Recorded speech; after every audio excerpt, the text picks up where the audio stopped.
Let's see how much credits can tier 7 really make.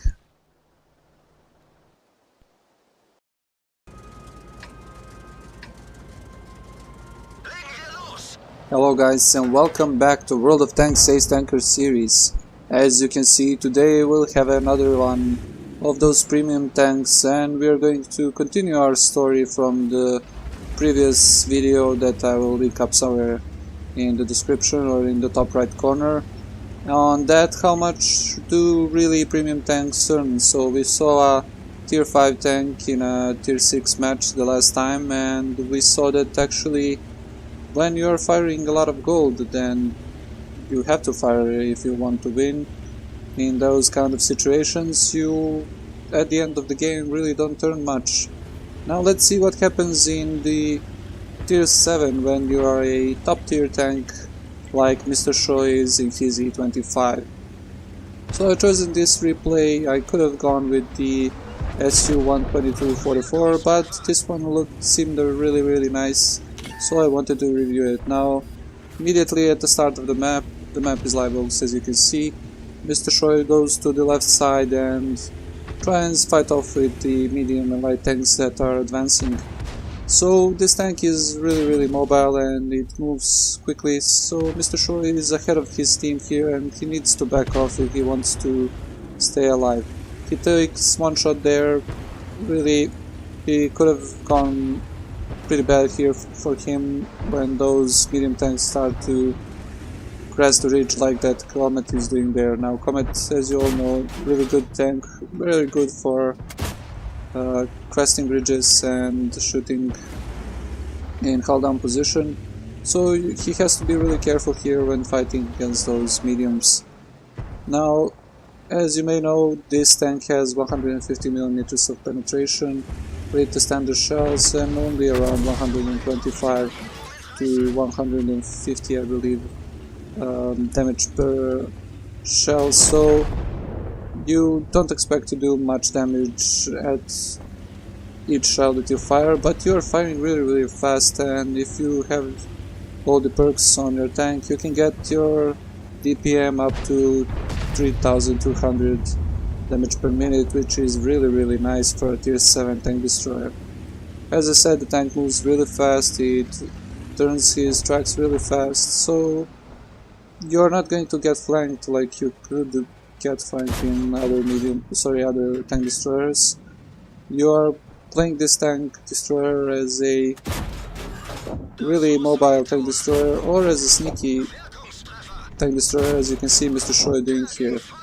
Now he is in a really nice position here. He has his binoculars on and he is putting shell after shell into the medium tanks that are trying to advance. But look at how much shells he needs to fire on those mediums. Now he fired on the tier 5 and tier 6, the Comet is tier 7, but it doesn't really have any good armor, and mrshoy is able to put shells that penetrate the tank quite easily.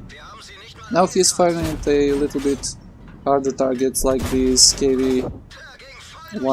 The KV-1S turns his side, that's his mistake, and he gets penetrated a couple of times. Really nice rate of fire on this tank. It fires more than it can aim, and really with this kind of firepower you are bound to do some damage. Now you saw mrshoy switching here to premium shells, and even with premium shells the gun with slightly off accuracy really cannot penetrate the KV-3 and you will have trouble penetrating higher tier tanks. But good thing that goes in favor for this tank is you will not meet tier 9s, so probably the hardest thing that you will have to penetrate in this small tank is the KV-4 or the KV-5.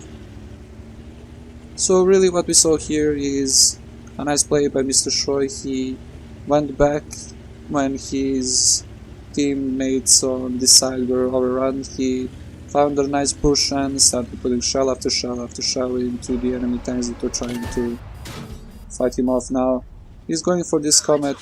This is the right move. Don't fight the Comet on the hull down position, go forward and kill it. That's probably the last of the dangerous tanks on the enemy team. There is only a new Czech T-34 100. Well, it's not that new right now.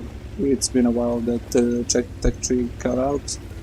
So if Mr. Shoy kills him, he will be left alone against a couple of tank destroyers and a couple of artillery. Now, what he's doing here now is standing in a bush, letting his binoculars turn on and waiting for maybe some of the tanks that are trying to flank on this side to pop up.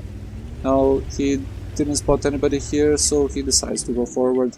And when you're having your binoculars on your tank, you try and use your tank that you stop every once in a while and turn on your binoculars. You saw there that he spotted this T-34 100, and now if he finds the shot, that will be his 4th kill on the tier 7 tank. Really nice here. He gets spotted, but it really doesn't matter. He backs off into safety from artillery, and he will start hunting soon. So the tides of this map have changed. They were down a couple of tanks, and with great firepower on this tank, Mr. Shoy was able to help his team fight off the enemies on the left side. The right side is, in my opinion, kind of ignored in the last patch, a couple of patches when this map was reworked, and the main battle happens on this side. If you manage to push this side either from the left or the right, the best thing for you to do is go to position E8 if you are attacking from the downside, and from that position you can control the enemy cap. Or if you are attacking from this side where Mr. Shoy is, you should probably get yourself into G4, or alternatively at E3, so you spot the enemy tank destroyers that like to camp on E2. And basically from those positions you can control the enemy cap as well. Now there is only artillery left here to kill. Mr. Shoy is going for the flanking on the left, but he decides to go forward on the enemy artillery that is the guerrilla spotted. And the guerrilla is dead, so Mr. Shoy only needs to now find the rest of the artillery and finish this game off. Now, as you saw there, as I was starting to explain on the beginning of the map, it really comes down to what you get in your opponent team when you're driving your premium tanks. Now, Mr. Shoy had a really nice matchup here, tier 7, and with this excellent tank he was able to finish this quickly. That's a GG, and let's take a look at the post-game stats. As we can see, really nice gameplay here by Mr. Shoy. He got a couple of medals like Bruiser, Fire for Effect, High Caliber, Top Gun, and of course the Mastery Badge Ace Tanker. On team score sheet we can see that he finished first with 1450 experience, 6 kills and 3300 damage. On detail report we can see that he fired 42 shots, of which 35 hit the target and 27 penetrated. Now with all those shots fired, he was able to earn 71,000 credits with the premium account, which is really nice for a tier 7 premium tank. I hope you guys saw what you can expect from this tank in this kind of matchup. I hope you enjoyed this video, and I'll see you in the next one. Thank you all for watching. If you didn't like the video, drop a dislike or leave a comment how I can improve the channel. And if you liked the video, hit the like button, share and subscribe for more content, as it really helps me out a lot. And then also don't forget to follow me on Facebook, Twitter and Google Plus to get the new content first, every Monday, Wednesday and Friday. And if you're wondering what to watch next, hit the little I button in the top right corner and it will lead you to another video. See you guys next time.